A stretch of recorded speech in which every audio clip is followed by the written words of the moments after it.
আজকে দেশের 20 কোটি মানুষের 40 কোটি হাত।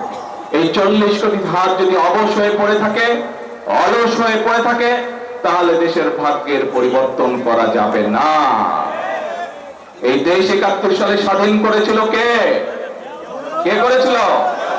এই দেশের জনগণ। এই যে 2024 সালে 5ই আগস্টে দেশকে যে স্বৈরাচার মুক্ত করেছিল, বিদেশ থেকে কেউ এসে মুক্ত করেছিল? কে করেছিল মুক্ত স্বৈরাচার থেকে? বাংলাদেশের জনগণই মুক্ত করেছিল। কাজেই এই দেশকে স্বাধীন করেছে বাংলাদেশের জনগণ, এই দেশকে স্বৈরাচার মুক্ত করেছে বাংলাদেশের জনগণ।